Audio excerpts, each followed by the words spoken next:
देखो सुदामा, ये तुम्हारे लिए सुनहरा अवसर है।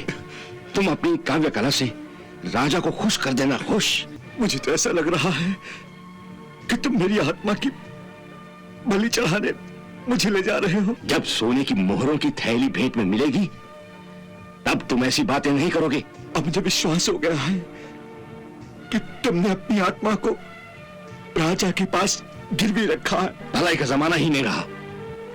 जिसकी भलाई करने जाओ वही गालियां बकता है। सुन राजा अब त्याग दे झूठा मान गुमान। 2 दिन के सब ठाठ हैं, 2 दिन की ये शान। भजले हरि हरि। ये मूर्ख हमें मृत्यु का द्वार दिखाने आया है। इसे ही मृत्यु के द्वार तक ले जाओ और महल की छत से नीचे फेंक दो। इस बेचारे को क्षमा कर दीजिए। दरअसल ये पागल हो गया है। गरीबी ने इसे पागल कर दिया है। तो एक पागल को हमारे सामने क्यों ले आए?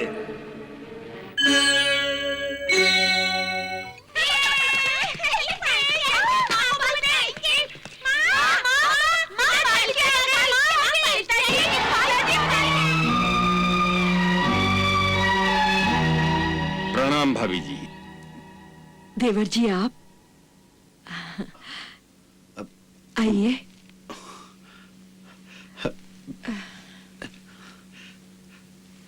आओ मित्र, आइए ना।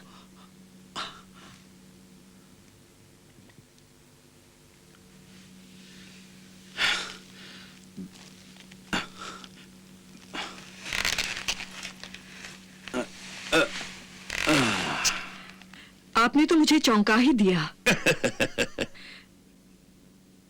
आप पालकी से कैसे? राजा ने मेरा सम्मान किया है। भाभी जी, दरबार में मेरा महत्वपूर्ण स्थान है और काम क्या, केवल राजा के सामने अपनी विद्वत्ता का प्रदर्शन करना। विद्वता का नहीं बल्कि राजा की चापलूसी का प्रदर्शन करना। अपनी कविता में राजा के उन गुणों का गान करना जो राजा में है ही नहीं। ये काम एक चारण और भाट के होते हैं, एक ब्राह्मण के नहीं।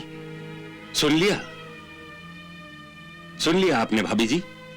सुदामा की इसी विचारधारा की वजह से इस घर की ऐसी हालत है। भाभी जी, सुदामा मुझसे कई गुना ज्यादा विद्वान है। फिर भी आपके बच्चों को भर पेट खाना नहीं मिल सकता। आजकल पूजा पाठ से कोई लाभ नहीं होता। इससे अच्छा है कि सुदामा राजा के दरबार में जाए और मेरी तरह ही राजा के गुणों का गान करे। मैंने सुदामा को कहा था, परंतु मेरी तो मानता नहीं, इसलिए आपके पास आया हूं। अब आप ही से समझाइए। भाभी जी, एक बार, केवल एक बार यदि राजा की कृपा हो गई तो आपके भाग्य के जो दरवाजे बंद हैं शीघ्र ही खुल जाएंगे। और जिस गरीबी ने आपके घर में आश्रय लिया है, वो गरीबी राजा के केवल एक इशारे से इस घर का त्याग कर देगी। और फिर मेरी तरह ही सुदामा भी जब पालकी से जाएगा तब सबसे अधिक आनंद आपको ही होगा। भाभी जी, इसे समझाइए भाभी जी। अवश्य समझाऊंगी, आप निश्चिंत रहिए।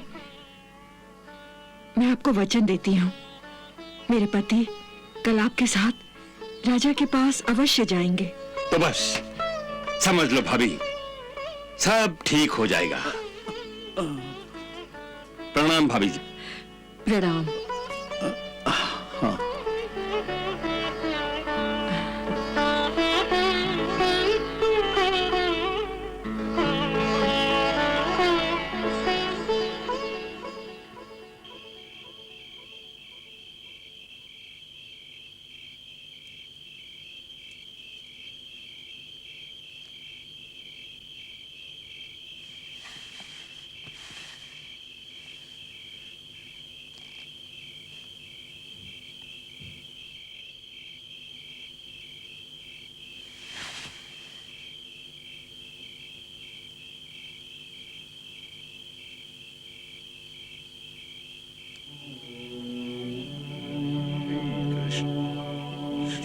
कृष्ण श्री कृष्ण श्री कृष्ण श्री कृष्ण श्री कृष्ण श्री कृष्ण श्री कृष्ण।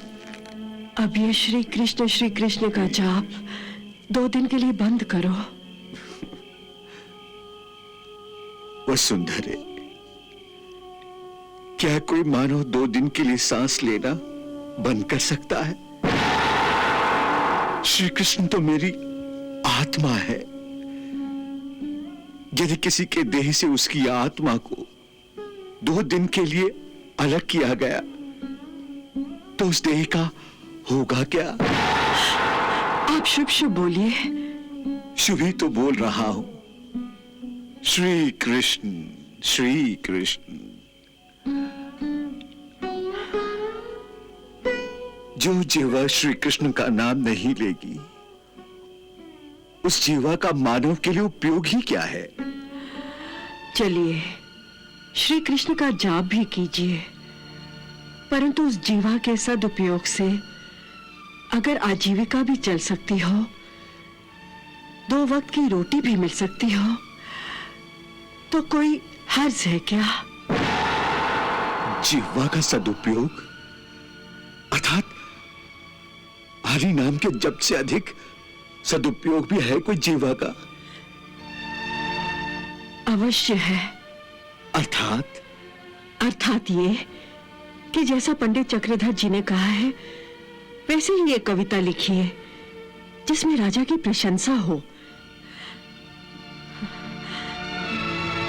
और वो कविता राजा को सुनाकर आइए। यही है जिह्वा का सदुपयोग। नहीं वसुंधरा, तुम जो कह रही हो वो जिह्वा का दुरुपयोग है। देखो, ब्राह्मण का स्थान गुरु का स्थान होता है।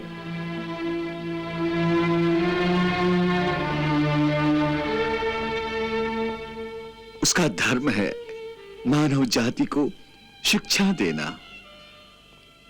उसका धर्म है राजा को उपदेश देना, उसे सन्मार्ग दिखाना। राजा के सामने धन के लालच से गिड़गिड़ाना ब्राह्मण धर्म के विरुद्ध है। आपने ब्राह्मण धर्म का विवेचन तो कर दिया, परंतु क्या आप एक पति और पिता के धर्म का भी विवेचन करेंगे? हाँ, पति का धर्म है स्त्री की रक्षा करना, उसका दुख बांटना, उसको सुखी रखना। और पिता का धर्म है बच्चों का लालन पालन करना, उन्हें स्वस्थ रखना, शिक्षा दिलाना और उनको अच्छा मानव बनाना। क्या आप एक पति और पिता होने के नाते अपने धर्म का पालन करने में सफल रहे हैं?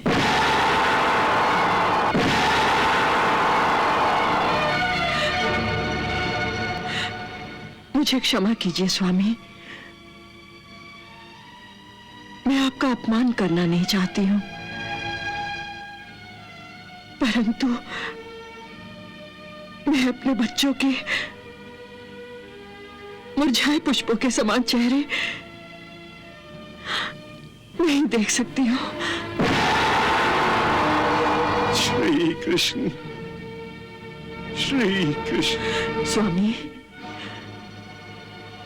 ये दीप देखा आपने?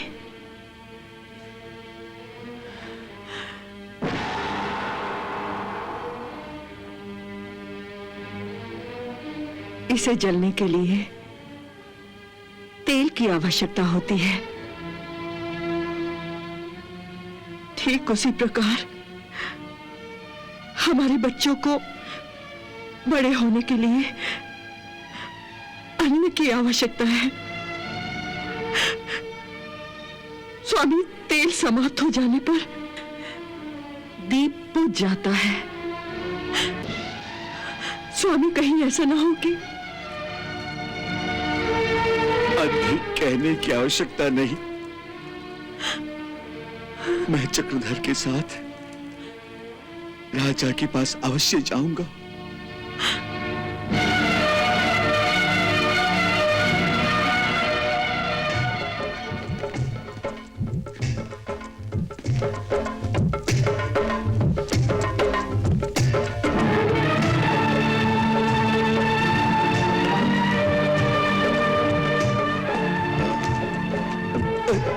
यदि हमें देर हो गई और राजा नाराज हो गया तो हमारा काम नहीं होगा। देखो सुदामा, ये तुम्हारे लिए सुनहरा अवसर है। तुम अपनी काव्य कला से राजा को खुश कर देना, खुश, समझे? मुझे तो ऐसा लग रहा है कि तुम मेरी आत्मा की बलि चढ़ाने मुझे ले जा रहे हो। जब सोने की मोहरों की थैली भेंट में मिलेगी तब तुम ऐसी बातें नहीं करोगे। तब तो कहोगे ये सोने की मोहरें ही तुम्हारी आत्मा है। अब मुझे विश्वास हो गया है कि तुमने अपनी आत्मा को राजा के पास गिरवी रखा है। बंद करो अपना प्रवचन। भलाई का जमाना ही नहीं रहा। जिसकी भलाई करने जाओ वही गालियां बकता है। अब चलो चलो, आओ, चलो आओ, अरे आओ ना, चलो आओ, चलो।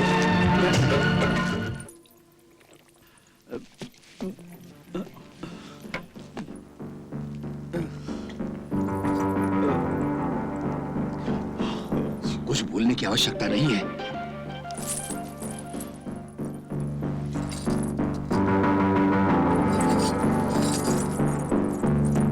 जो कुछ हो रहा है वो हमारी भलाई के लिए ही हो रहा है।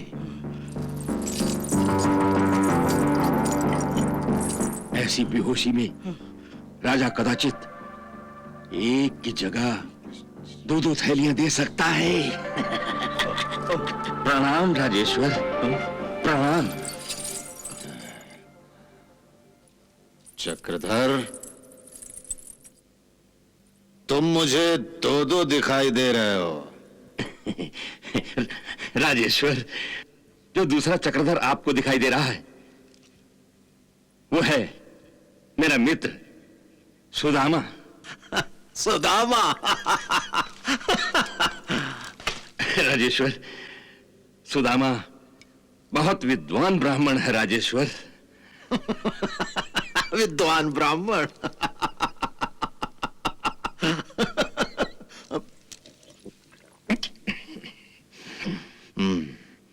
सुनकर मन प्रसन्न हुआ चक्रधर। क्या तुम्हारे मित्र ने भी हमारी प्रशंसा में कोई कविता लिखी है? नहीं। जी हाँ, लिखी है। बहुत अच्छी कविता लिखी है राजेश्वर, बहुत अच्छी। और तुमने चक्रधर? जी हाँ, मैंने भी लिखी है। सुनाओ चक्रधर, सुनाओ। आज कोई ऐसी कविता सुनाओ जिसमें सुरा, सुंदरी और हमारी तीनों की प्रशंसा का संगम हो। जी, चलो चलो सुदामा।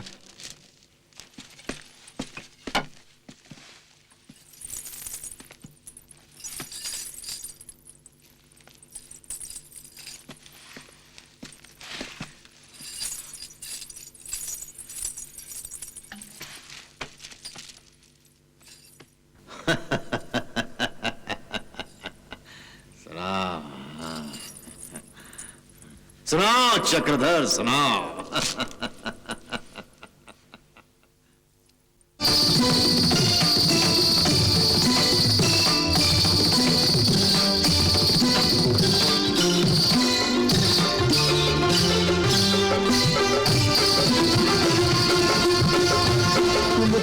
वीर तुम दानवीर, तुम सुंदरता के पुजारी, दासों के दास हम किस मुख से प्रभु शोभा कहे तुम्हारे। जय जय महाराज महाराजाधिराज, जय महाराज महाराजाधिराज।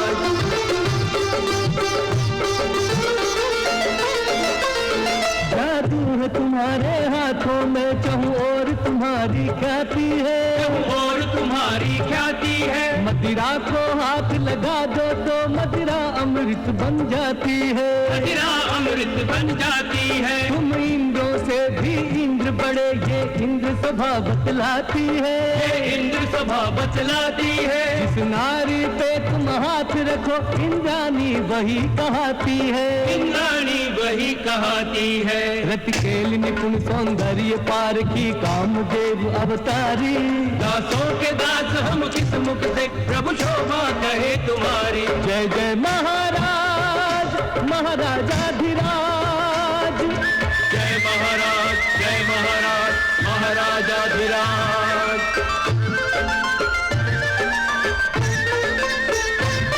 देवों के लिए होंगे कुबेर, अपने तो देव कुबेर तुम्ही, अपने तो देव कुबेर तुम्ही। भगवान के चरणों से हटकर अब दृष्टि इन्हीं चरणों पे थमी, अब दृष्टि इन्हीं चरणों पे थमी। अपनी बिरदावल के हमसे दो बोल जो तुम सुन लेते हो, दो बोल जो तुम सुन लेते हो। कभी अंगूठी कभी कंठहार पल में उतार दे देते हो, पल में उतार दे देते हो। हे नर कुबेर मत करो देर, तुम दाता हम है भिखारी। दासों के दास हम किस मुख से प्रभु शोभा कहे तुम्हारी। जय जय महाराज महाराजाधिराज, जय जय महाराज महाराजाधिराज। वाह वाह वाह वाह चक्रधर, वाह चक्रधर, तुम्हारी कविता से हम प्रभावित हुए हैं। तुम्हारे जैसे विद्वान ब्राह्मण हमारे राज्य के भूषण हैं, भूषण।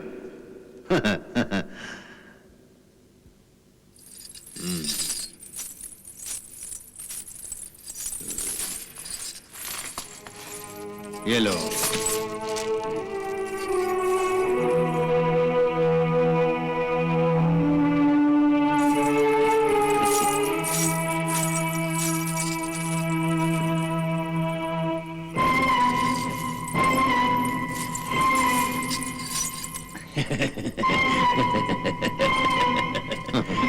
तुम्हारा ये मित्र क्या नाम बताया था तुमने?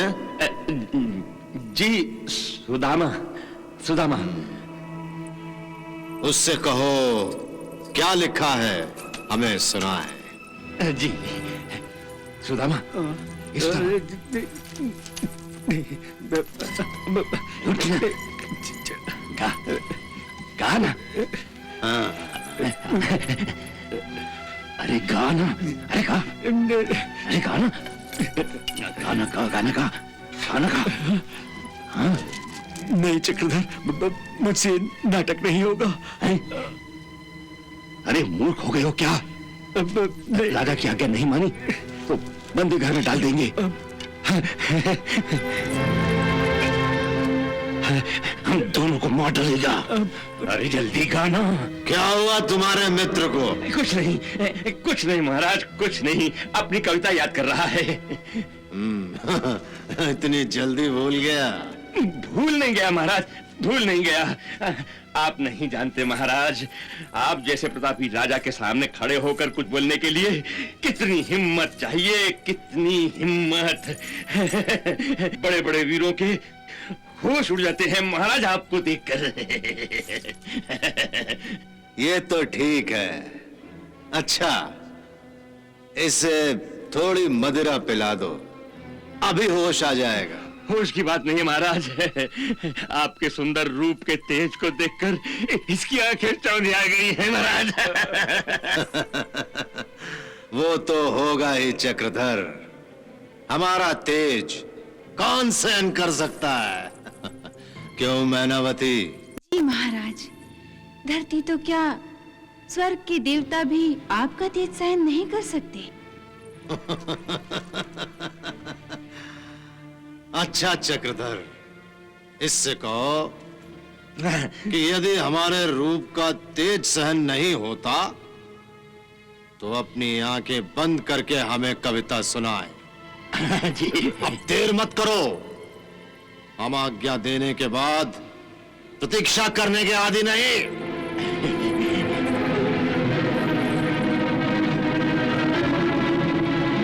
मरवाएगा हमें साथ में। सुना, सुना दे बाबा, सुना दे। मैं फांसी के फंदे पर लटकवाएगा। मैंने कुछ नहीं लिखा चक्रधर, मैंने कुछ नहीं लिखा। अबे जो याद है वही सुना दे, जो याद है वही सुना दे। जो याद है वही सुना दे, जो याद है वही सुना दे। मुझे कुछ दोहे याद हैं। अब दोहे वही सुना दे। इस अवस्था में उसको क्या समझ में आएगा? सुना सुना। अरे सुनाओ सुदामा सुनाओ। सुन राजा अब त्याग दे झूठा मान गुमान। सुन राजा अब त्याग दे झूठा मान गुमान।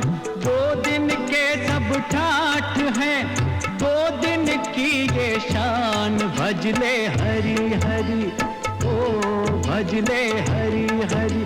सुन राजा भजले हरि हरि।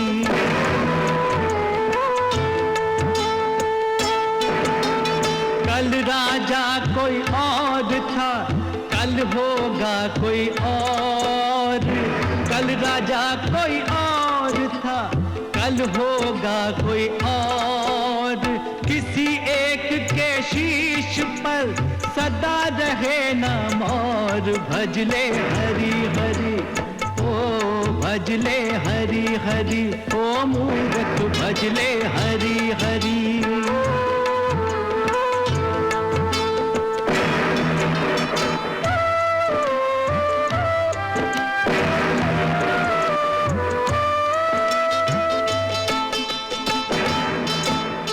राजा राणा छत्रपति आथिन के असबार। राजा राणा छत्रपति आथिन के असबार। मरना सबको एक दिन अपनी अपनी बार। भजले हरि हरि ओ भजले हरि हरि। सुन राजा भजले हरि हरि।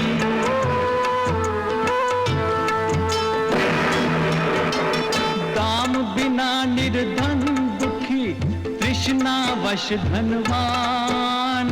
दाम बिना निर्धन दुखी तृष्णा वश धनवान।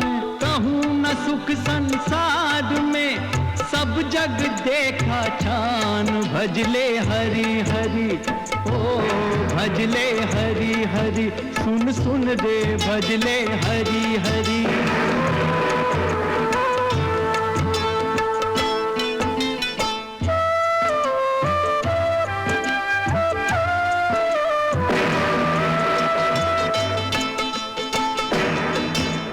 सर्वनाश के मूल हैं ये सब भोग विलास। सर्वनाश के मूल हैं ये सब भोग विलास। खारे पानी से बुझे कब अमृत की प्यास। भजले हरि हरि ओ भजले हरि हरि। ओ पगले भजले हरि हरि।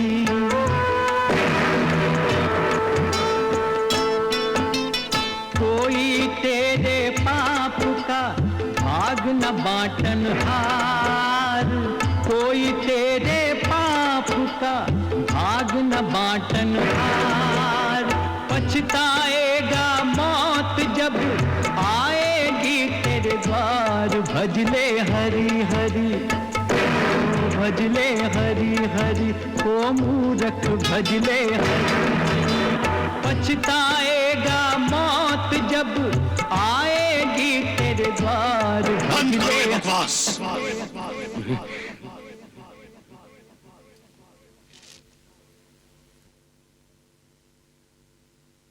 कोई है? ये मूर्ख हमें मृत्यु का द्वार दिखाने आया है। इसे ही मृत्यु के द्वार तक ले जाओ और महल की छत से नीचे फेंक दो।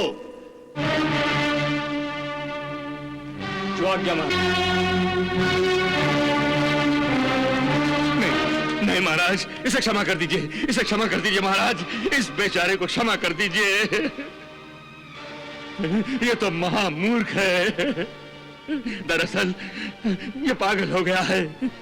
गरीबी ने इसे पागल कर दिया है। ये अपने होश में नहीं है महाराज। तो एक पागल को हमारे सामने क्यों ले आए? महाराज, इसकी गरीबी पर मुझे तरस आ गया था। पिछले 3 दिन से इसके बच्चे और इसकी पत्नी ने भोजन नहीं किया महाराज। मैंने सोचा आप तो गरीब नवाज हैं, आपकी कृपा दृष्टि अगर इस पर पड़ गई तो ये निहाल हो जाएगा महाराज। लेकिन ये मैं क्या जानता था कि आज फिर इस पर पागलपन का दौरा पड़ जाएगा। ये मर गया महाराज, तो इसके साथ इसके बच्चे और इसकी पत्नी भी मर जाएगी। और इससे आपका अपयश होगा महाराज, आपका अपयश। क्या कहते हो? अपयश होगा? प्रजा हमें बुरा कहेगी? ये प्रजा की क्या मजाल जो आपको बुरा कहे महाराज। जानते हैं आप कि प्रजा आपके बारे में क्या कहती है? क्या कहती है? प्रजा तो कहती है कि आप भगवान जी से भी अधिक दयावान है।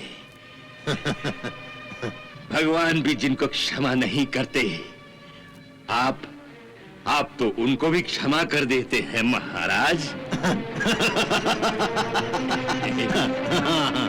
हम भगवान से भी अधिक दयावान हैं। हम भगवान से भी अधिक दयावान हैं।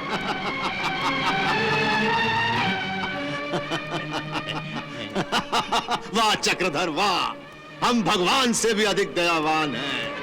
हम सबको क्षमा कर देते हैं। हाँ। क्षमा कर दो, क्षमा कर दो इसे छत से फेंको नहीं, केवल धक्के मार कर निकाल दो। जे जाओ जो आज्ञा।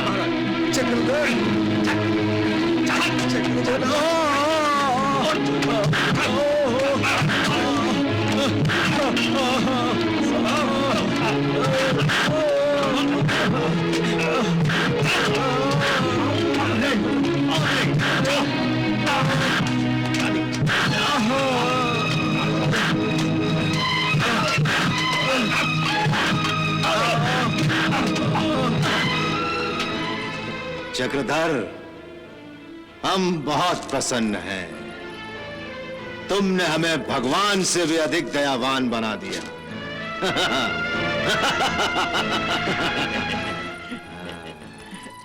लो,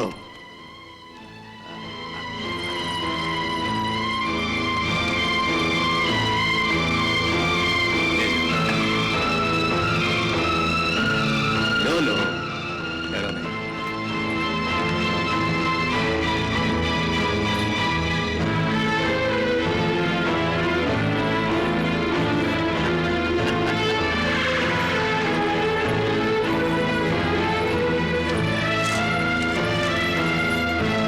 महाराज की जय हो, महाराज की जय हो।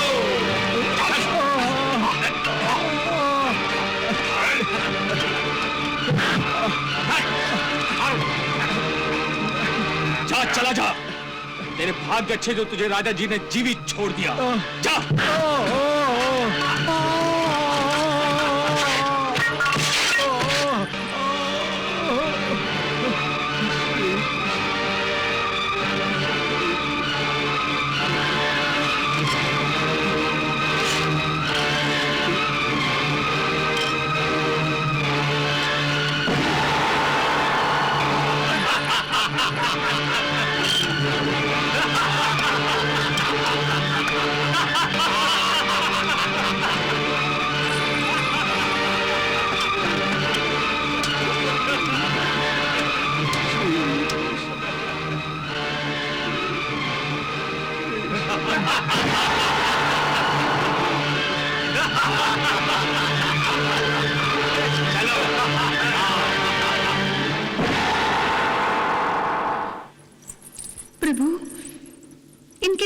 भी कोई सीमा है कि नहीं? कहीं अंत भी होगा या नहीं? अंत होगा नहीं देवी, हो गया है। मैं समझी नहीं प्रभु। ये उसकी अंतिम परीक्षा थी। दुख की चरम सीमा पार करने के पश्चात ही प्राणी सुख की सीमा में पहला कदम रखता है। तो इसका अर्थ है सुदामा के दुख के दिन समाप्त हो गए, सुख के दिन आ गए। सुख के दिन आने ही गए, आने वाले हैं देवी। जैसे रात समाप्त होने पर प्रातः काल का प्रकाश धीरे धीरे बढ़ता है, उसी प्रकार जब प्राणी के पुण्य कर्मों का उदय होता है तो धीरे धीरे जीवन में सुख का प्रकाश आने लगता है। उसके लिए मनुष्य की मति और उसकी बुद्धि में भी बदलाव आना आवश्यक है। अब देखो, वही होने वाला है सुदामा के साथ।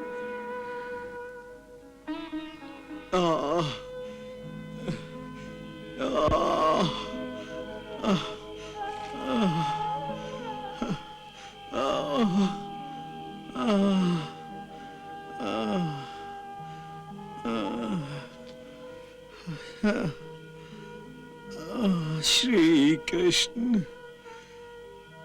श्री कृष्ण, श्री कृष्ण, श्री कृष्ण, श्री कृष्ण, श्री कृष्ण,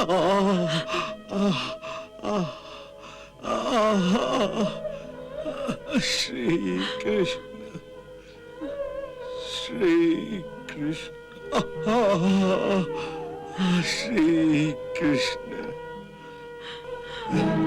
मुझे क्षमा कर दो। श्री कृष्ण। ये सब मेरा ही दोष है। ना मैं आपको वहां जाने पर विवश करती, नहीं आप इस प्रकार घायल होते।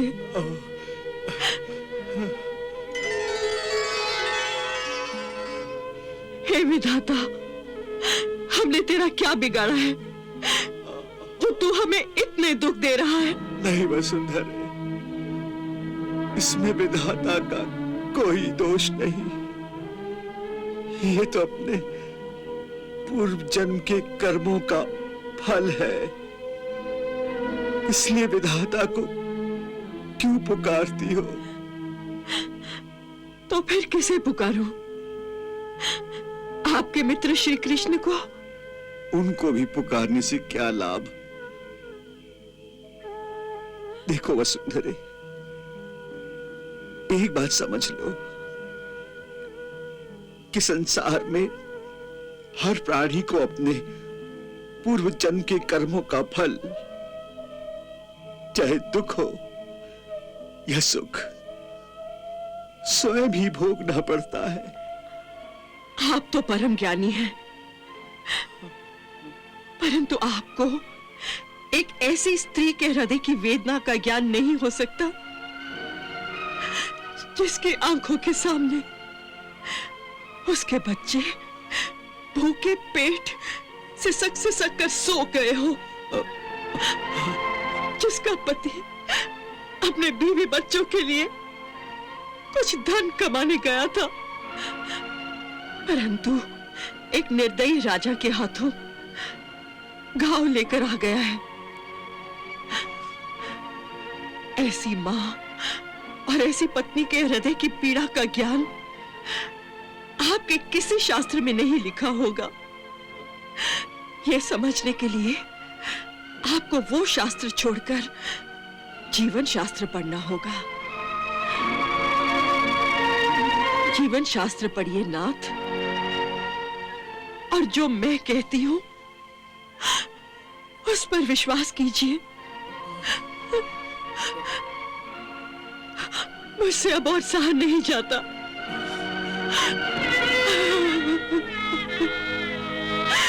नहीं सहा जाता मुझसे। नहीं सहा जाता।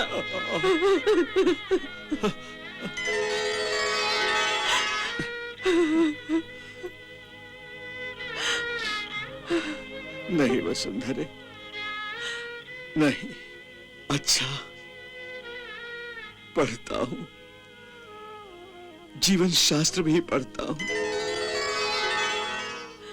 बताओ, तुम्हारा जीवन शास्त्र क्या कहता है?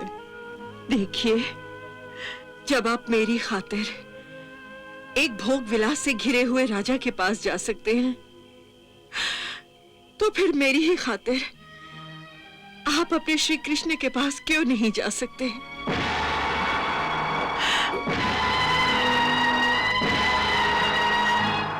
उन द्वारिकाधीश को आप भगवान मानते हैं, उनके परम भक्त भी हैं, तो फिर अपने भगवान के पास भक्त को जाने में क्या अड़चन है? क्या हिचकिचाहट है? क्या शर्म है?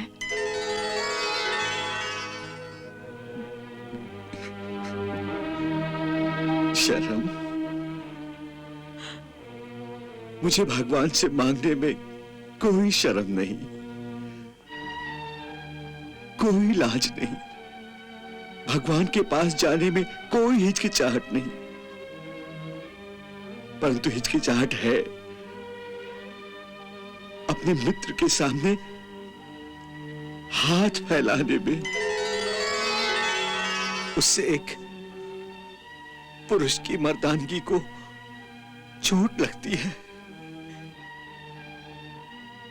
इसलिए मैं एक मित्र के द्वार पर जाने से हिचकिचा रहा हूं।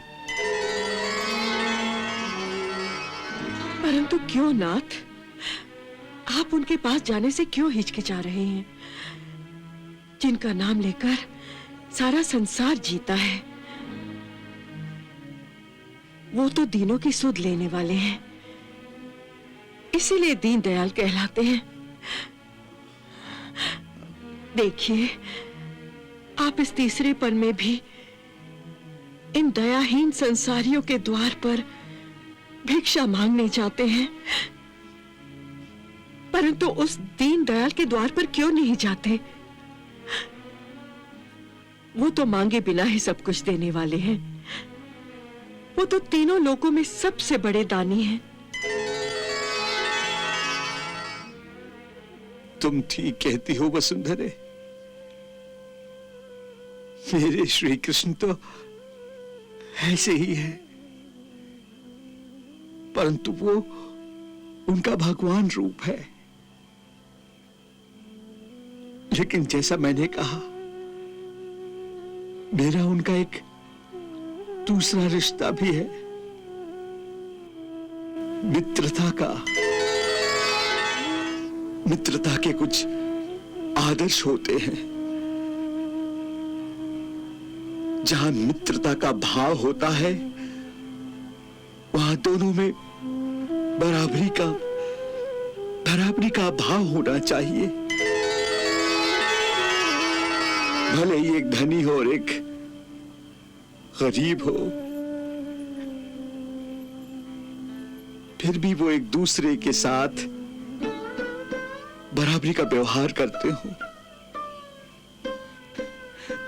देखो वसुंधरे, मैं भगवान की दया सहन कर सकता हूं, परंतु एक मित्र की दया सहन नहीं कर सकता। इसलिए बड़ों का कहना है,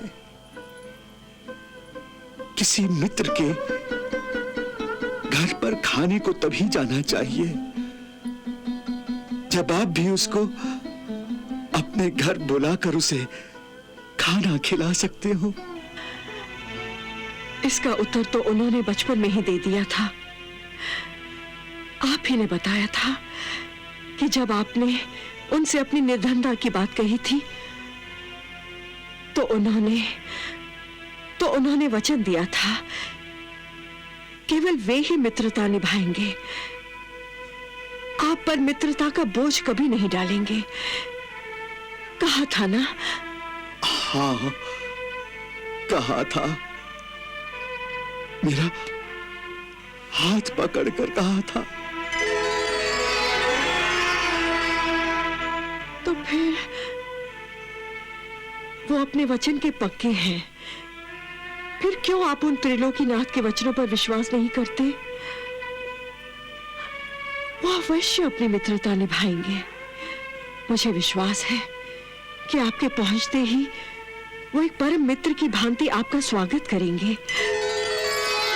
एक बार आप वहां पहुंचिए तो सही। वहां पहुंचना ही तो मुश्किल है देवी। तुम क्या समझती हो कि वो मेरी प्रतीक्षा में पहले से ही अपने लंबे हाथ करके बैठे होंगे?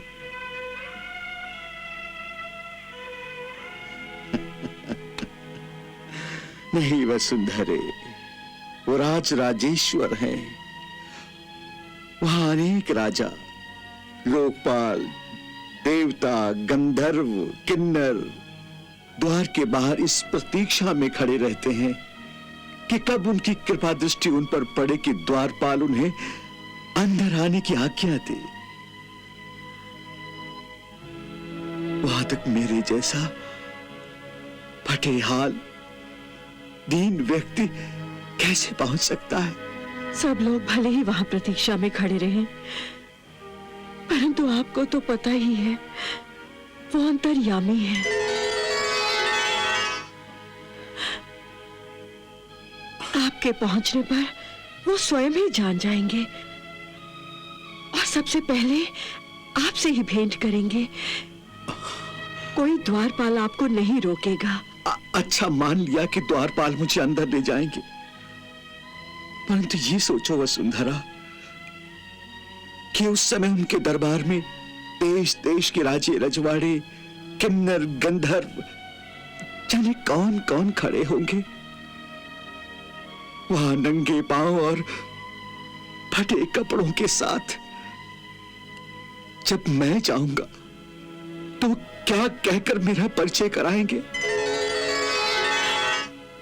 क्या वो गर्व से कह सकेंगे कि ये मेरा मित्र है? और यदि मैं स्वयं मित्र कह के उनसे गले लग जाऊंगा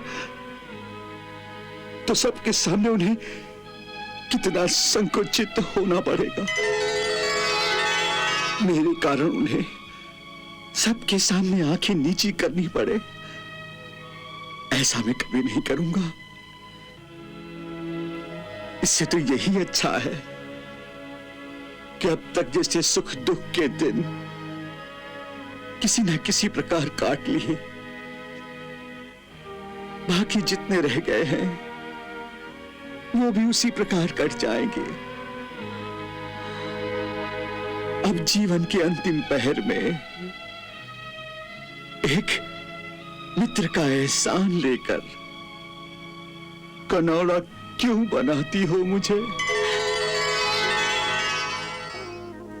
जो तीनों लोगों के ठाकुर हैं, जिन्हें दीनहीन ही प्यारे हैं, ऐसे मित्र के सामने एक बार क्या 1000 बार भी कनौड़ा बनना पड़े तो लाज नहीं करनी चाहिए स्वामी। वसुंधरे, वसुंधरे, अब और हठ ना करो। ये समझ लो कि जब कोई मनुष्य किसी के सामने हाथ फैलाकर कहता है कि कुछ दो, तो उसके मान, बड़ाई, प्रेम, गरुआपन, स्नेह, इन पांचों का तत्काल नाश हो जाता है। इसीलिए कहा है, विपत्ति पड़े पे द्वार मित्र के न जाइए। विपत्ति पड़े पे द्वार मित्र के न जाइए।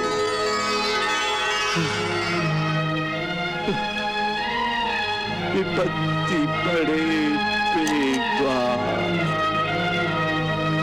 मित्र के न जाइए।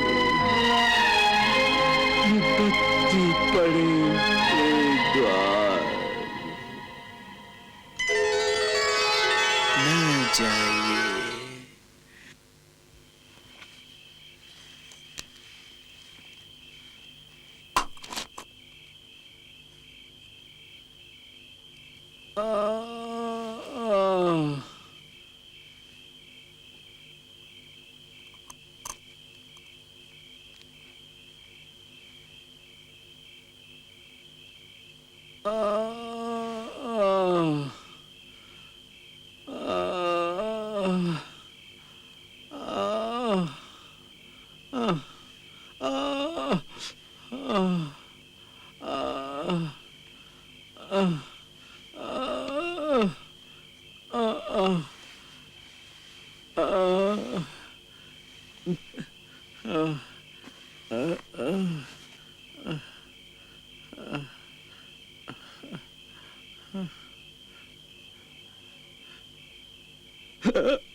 क्या कर रही हो?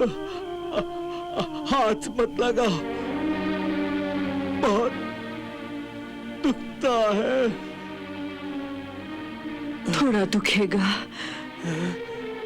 पर घाव पर तेल लगा देती हूँ, कल तक आराम हो जाएगा।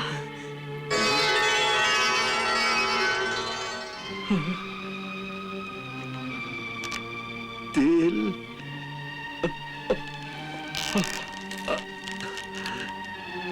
तेल? तेल कहाँ से लेकर आई हो? दीपक में थोड़ा सा है। ये तेल मत लगाओ। क्यों? तेल लगाने से घाव भर जाएगा।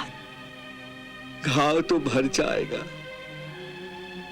परंतु दीपक में इतना सा ही तो तेल बच गया है।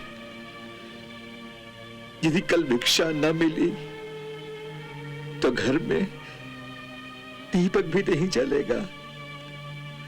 इसलिए कल के लिए इस तेल को दीपक में ही रहने दो।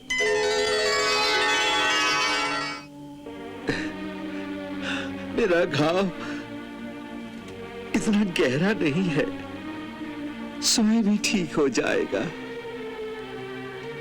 जाओ, तुम सो जाओ, तुम सो जाओ। हे कृष्ण।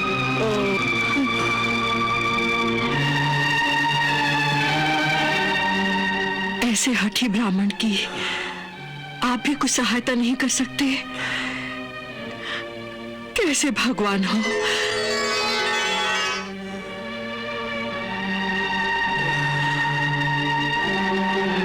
ये मुझसे सेवा नहीं कराते ना सही। आप ही इनके घाव भर दो।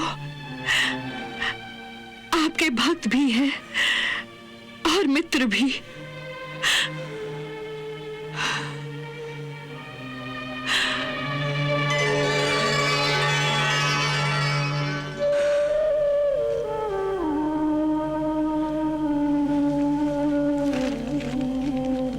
श्री कृष्ण,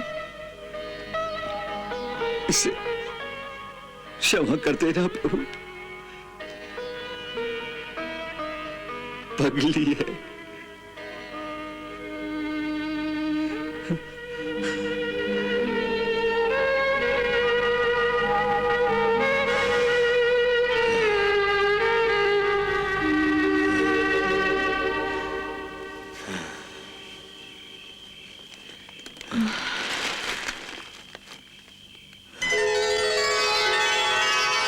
लो देवी, पत्नी ने आदेश दे दिया कि मैं स्वयं जाकर सुदामा की सेवा करूं, और सुदामा उसके लिए प्रार्थना कर रहा है कि पगली समझकर उसे क्षमा कर दूं। तो आप किसकी बात मानेंगे प्रभु? दोनों की। अर्थात मैं समझी नहीं। एक की सेवा कर दूंगा, दूसरे को क्षमा कर दूंगा।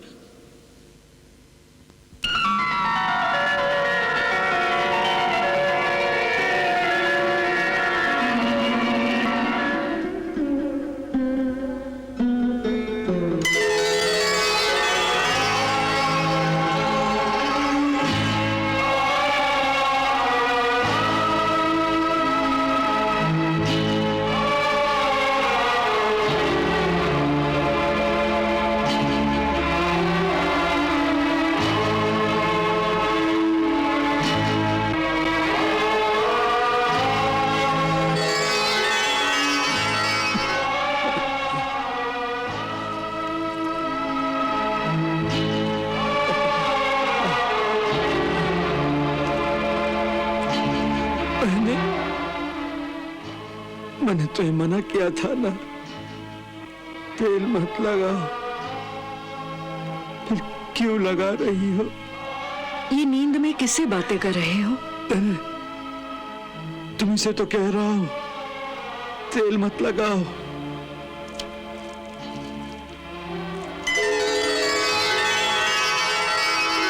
परंतु मैं कब तेल लगा रही हूँ? तेल नहीं लगा रही हो तो फिर क्या लगा रही हो?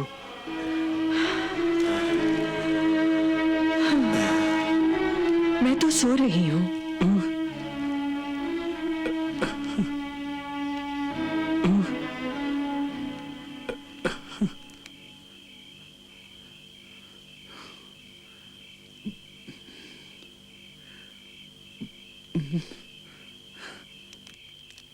वसुंधरे, अभी अभी तुमने मेरे घाव पर तेल लगाया है। ये देखो, तेल की चिकनाहट। क्या कह रहे हैं आप? चिकनाहट कहाँ से आ गई?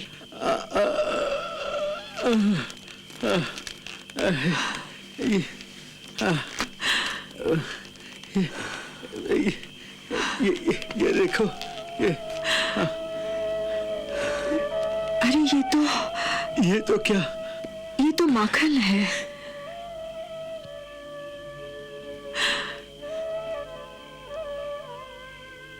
ये कैसा चमत्कार? ये चमत्कार नहीं, दिव्य घटना है। दिव्य घटना कैसी? ये देखिए, माखन की कटोरी। ये अपने आप तो यहां नहीं आ सकती, इसे कोई लाया होगा। ये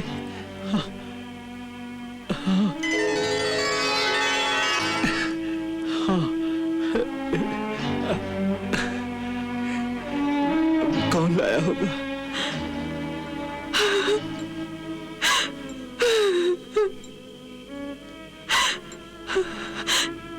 अभी तक नहीं समझे नाथ?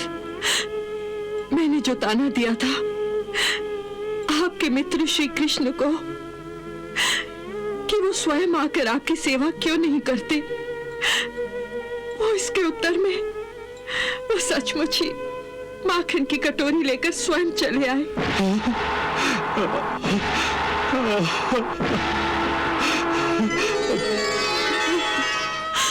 मुझसे भूल हो गई, मुझे क्षमा कर दीजिए नाथ। मुझसे पाप हो गया, मैं पापी हूँ।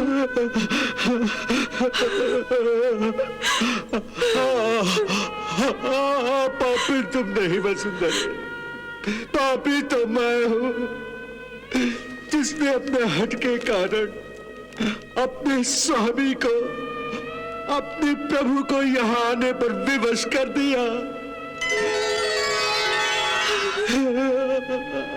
इतना कष्ट दिया उन्हें।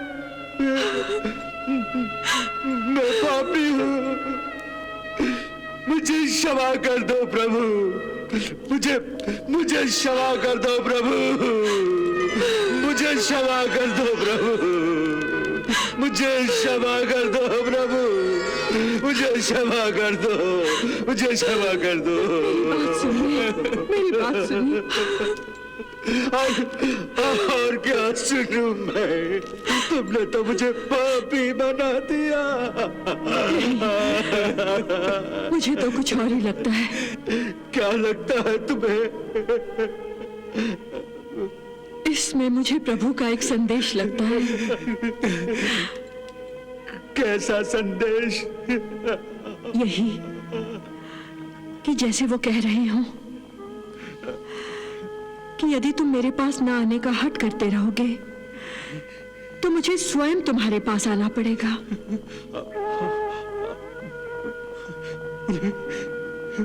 स्वयं आना पड़ेगा? हाँ।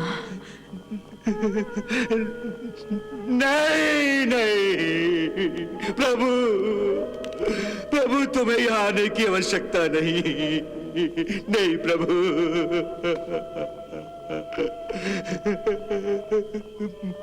मैं स्वयं आऊंगा, मैं स्वयं आऊंगा प्रभु। मेरे हट को क्षमा कर दो प्रभु, मेरे हट को क्षमा कर दो प्रभु। मैं स्वयं आपके चरणों में आऊंगा प्रभु, मैं स्वयं आपके चरणों में आऊंगा।